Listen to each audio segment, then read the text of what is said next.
नमस्कार विद्यार्थी मित्रांनो, आज आपण बघणार आहोत पाठ क्रमांक 6 ज्याचं नाव आहे आपण, तू, तो, ती, तुम्ही, आम्ही आणि मी। या पाठामध्ये आपण सर्वनाम म्हणजे काय याचा अभ्यास करणार आहोत। मागील पाठामध्ये आपण नाम म्हणजे काय बघितलं। कोणत्याही व्यक्तीला, वस्तूला, प्राण्याला दिलेले नाव म्हणजेच नाम होय, म्हणजेच संज्ञा। तर मग त्या नामाच्या जागी जो शब्द वापरण्यात येतो त्याला आपण म्हणतो सर्वनाम। म्हणजेच काय की नामाच्या जागी वापरण्यात येणाऱ्या शब्दाला सर्वनाम असे म्हणतात, म्हणजेच प्रोनाउन। प्रोनाउन का काम क्या है कि जो हम नाउन किसी भी सेंटेंस में यूज करते हैं उसका रिपीटेशन अवॉइड करना, ये प्रोनाउन का काम है। सो नामाची पुनरावृत्ती टाळणे हे सर्वनामाचे कार्य आहे।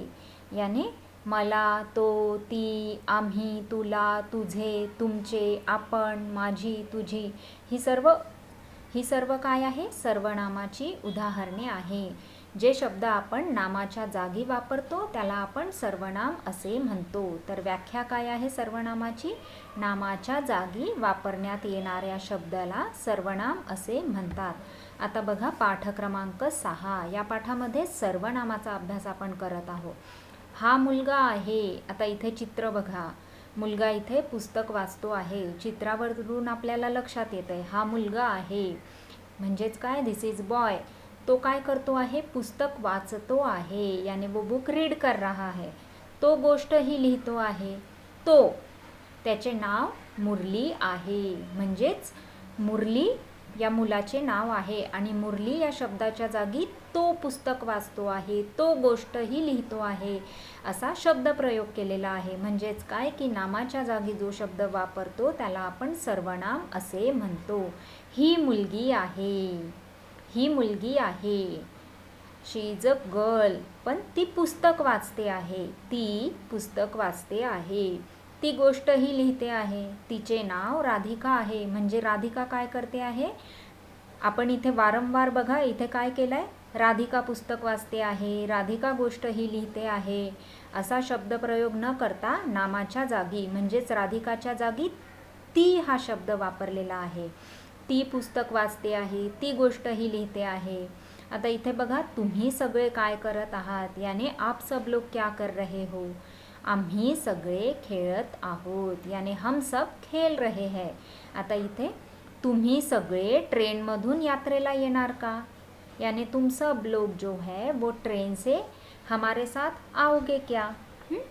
हो, आम्ही सुद्धा येणार, आम्ही सुद्धा याने हम सब आएंगे, म्हणजेच काय आहे, तो, त्याचे, ती, तिचे, तुम्ही, आम्ही, सगळे हे शब्द आहे सर्वनामयुक्त शब्द, म्हणजेच नामाच्या जागी वापरण्यात येणारे शब्द। अरे मी घरी जातो आहे, आता हे दोन मित्र संवाद साधत आहे, संवाद साधणे म्हणजे ते दोघं बोलत आहेत। मी मित्रांबरोबर बागेत खेळणार आहे, आता मी म्हणजे आपल्याला कळत नाही कोण, हां, मी हे काय आहे, कोणत्या तरी नावाच्या जागी वापरण्यात आलेला शब्द आहे। अरे मी घरी जातो आहे, मी मित्रांबरोबर बागेत खेळणार आहे, यानी मैं घर पे जा रहा हूँ और मी मित्रांबरोबर बागेत खेळणार आहे, यानी मैं मेरे दोस्तों के साथ गार्डन में खेलने वाला हूँ। तू सुद्धा येतोस का, तुम भी आओगे क्या, तू, मी, हे काय आहे सर्वनाम। हो, मी सुद्धा तुझ्याबरोबर खेळायला येतो, हाँ मैं भी तुम्हारे साथ खेलने के लिए आऊँगा। मी, तुझा, यानी तुम्हारे साथ म्हणजे तुझ्या, हे सर्वनामयुक्त शब्द। मी राधा आहे, म्हणजेच राधा सांगते मी राधा आहे, म्हणजेच राधाच्या जागी वापरण्यात आलेला शब्द आहे मी राधा आहे। आप बोलते हो ना मैंने आम खाया, हर बार आप खुद का नाम लेके नहीं बोलते हो, मैंने आम खाया, वो जो मैंने होता है वही जो होता है वो प्रोनाउन होता है। मी राधा आहे, मीनाक्षी माझी बहीण आहे, मीनाक्षी माझी बहीण आहे, यानी मीनाक्षी नाम की लड़की मेरी सिस्टर है, माझी प्रोनाउन। आम्ही यानी हम, आम्ही दोघी एका शाळेत जातो, हम दोनों एक ही स्कूल में जाते हैं। माझे आई बाबा शाळेत बाईंना भेटतात, माझे आई बाबा यानी मेरे मम्मी पापा स्कूल में मेरे स्कूल टीचर को मिलते हैं। आमचे प्रगती पुस्तक बघतात, याने हमारा रिपोर्ट कार्ड भी देखते हैं. तर काय आहे, मी, माझी, आम्ही, माझे, आमचे हे सगळे काय आहे, सर्वनाम युक्त शब्द. आता इथे बघा स्वाध्यायामध्ये हे तुम्हाला करायचं आहे. आता पाठात आलेले कठीण शब्द जे आहे त्याचे इंग्लिशमध्ये अर्थ इथे दिलेले आहे. वाचणे म्हणजे रीड करणे, पुस्तक बुक, गोष्ट स्टोरी ज्याला आपण कथा सुद्धा म्हणतो, लिहिणे राईट करना, खेळणे टू प्ले, जाणे टू गो, बाग गार्डन, म्हणणे ऐकणे यानी किसी का कहा हुआ सुनना, उसको बोलते हैं टू ऑबे. किसी की हम आज्ञा जो है, किसी ने अगर हमें कुछ काम बोला है, हां कोणी जर आपल्याला काम सांगितलं ते आपण ऐकतो आणि ते करतो, त्याला आपण म्हणतो म्हणणे ऐकणे. प्रगती पुस्तक मीन्स प्रोग्रेस कार्ड, जहाँ पे हमारा रिजल्ट पता चलता है. बाई मैडम, पुराने ज़माने में टीचर को बाई ऐसे बोलते थे. योग्य जोड्या लावा, बाग म्हणजे गार्डन, ट्रेन म्हणजे रेल्वे, काठी आणि घर. आता इथे बघा काठी इथे दिलेली आहे का, ही आहे काठी. घर सुद्धा इथे दिलेला आहे, घर. हे दोघं जण घरामध्ये बोलत आहे. योग्य शब्दाला खून करा आणि रिकाम्या जागी लिहा. योग्य शब्दाला खून करा म्हणजे टिक करा. तो गोष्ट लिहितो, तो असेल तर आपण म्हणतो लिहितो, आणि मुलगी असेल तर लिहिते. तो गोष्ट लिहितो. मी बागेत खेळतो, मी पुस्तक वाचतो, तुम्ही गोष्टी लिहिता. तुम्ही म्हणजे एकापेक्षा जास्त. तर मग इथे जर तू असतं तर आपण लिहिलं असतं तू गोष्टी लिहितो, परंतु इथे तुम्ही आहे म्हणजेच तुम्ही गोष्टी लिहिता. राधिका शाळेत जाते, because Radhika is a girl, so we have to say Radhika शाळेत जाते. तो फिरायला जातो, because he is a boy, so we have to say जातो. मुलगा यानी बॉय है तो जातो, एंड गर्ल है तो जाते. उसके बाद में वाचा आणि समजून घ्या. आता मुली असेल तर कुठला शब्द प्रयोग आपण करतो आणि मुलगा असेल तर कुठला शब्द प्रयोग करतो. मी खेळते, यानी अगर लड़की है तो क्या बोलेगी और लड़का है तो क्या बोलेगा. मी खेळते, मी खेळतो. आम्ही खेळतो, आम्ही खेळतो. आम्ही ये दोनों जगह पे सेम यूज होता है. तू खेळतेस यानी तुम खेलोगी, तू खेळतोस, मुलगा असेल तर खेळतोस.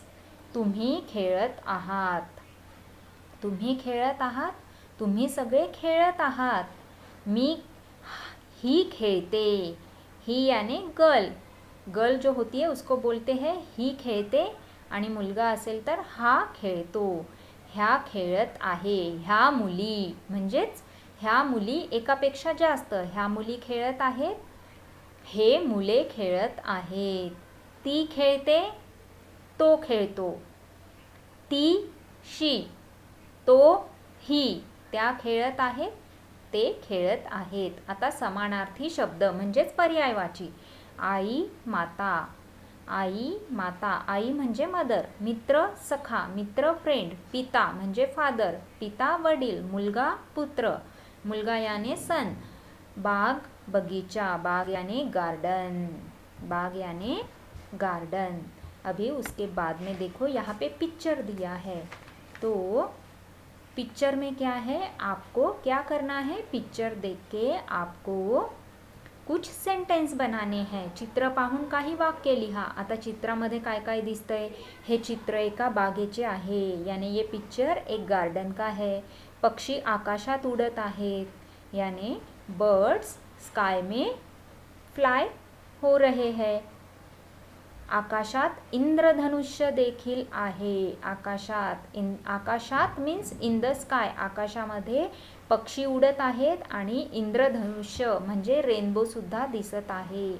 बागेत एक हिरवेगार मोठे झाड आहे, यानी बगीचे में एक बड़ा असा पेड़ है. झाडावर एक घरटे सुद्धा आहे, यानी इस पेड़ के ऊपर एक नेस्ट भी है. बागेत रंगीबेरंगी फूलपाखरे आहेत. बागेत रंगीबेरंगी यानी कलरफुल बटरफ्लाईज भी है. श्रुतलेखन म्हणजे डिक्टेशन वर्ड. पुस्तक बुक. यात्रा, यात्रा यानी सफ़र भी बोल सकते हैं हम. ट्रेन, बाग, ट्रेन याने रेल्वे. बाग, बाग म्हणजे गार्डन. आता इथे बघा, इंग्रजीमध्ये सांगा हे काय आहे. हे काय आहे, व्हॉट इज दिस. आता हे मराठी वाक्य आहे. आपण इंग्लिश वाक्य बरेचदा वापरतो, परंतु त्याला मराठीमध्ये आपण कशा प्रकारे म्हणतो किंवा मराठी वाक्यांना इंग्लिशमध्ये कसं आपण म्हणायला पाहिजे हे इथे सांगितलेलं आहे. हे काय आहे, व्हॉट इज दिस. हे काय आहे, हे पुस्तक आहे. दिस इज अ बुक. ही कोण आहे, हू इज शी. ही मुलगी आहे. शी इज अ गर्ल. तू मुलगा आहेस, यू आर बॉय. तू खेळतोस, do you play. Do you play. तुम्ही शिक्षक आहात, यू आर अ टीचर. तू पत्र लिहितोस, do you write a letter. तू अमेय आहेस, आर यू अमेय. तुमच्याकडे कार आहे, यू हॅव अ कार. मी डॉक्टर आहे, आय एम अ डॉक्टर. मी घरी जातो आहे, आय एम गोईंग होम. माझी बहीण घरी आहे, माय सिस्टर इज इन होम. माझी बहीण घरी आहे म्हणजे याने मेरी बहन घर पे है. माय सिस्टर इज इन होम. ती खेळत आहे, शी इज प्लेइंग. ती खेळत आहे. आता लिंग बदला. लिंग बदला आपल्याला माहिती है, जेंडर चेंज करने के बाद हम कैसे वर्ड यूज करते हैं. हिंदी में हम सबको पता है. जैसे दादा दादी, वैसे ही मराठी में होता है. बहीण भाऊ. बहीण यानी सिस्टर, भाऊ यानी ब्रदर. मुलगा मुलगी मुलगा. Girl boy. आई वडील. Mother father. शिक्षिका शिक्षक. शिक्षिका यानी फीमेल टीचर, शिक्षक यानी मेल टीचर. हत्तीन हत्ती. हत्तीन यानी एलिफेंट जो होता है उसमें जो फीमेल होती है उसको हम बोलते हैं हत्तीन आणि मेल हत्ती. घोडीन घोडा. घोडा घोडा यानी मेल, घोडीन यानी फीमेल. बट घोड़ी भी हम बोल सकते हैं, घोड़ीन भी बोल सकते हैं, घोड़ी भी बोल सकते हैं. कोंबडी कोंबडा. कोंबडी कॉक. कोंबडी कोंबडा. वाघ वाघीन. वाघ वाघीन टाइगर. तो इस पाठ में हमने क्या पढ़ा है. अभी इस पाठ में हमने पढ़ा है सर्वनाम, यानी क्या होता है, जो किसी भी नाउन की जगह पे हम यूज करते हैं उसको हम सर्वनाम कहते हैं. म्हणजेच मराठीमध्ये व्याख्या बघा. व्याख्या म्हणजे डेफिनेशन. नामाच्या जागी वापरण्यात येणाऱ्या शब्दाला सर्वनाम असे म्हणतात. नामाच्या जागी वापरण्यात येणारा शब्द त्याला आपण म्हणतो सर्वनाम. धन्यवाद.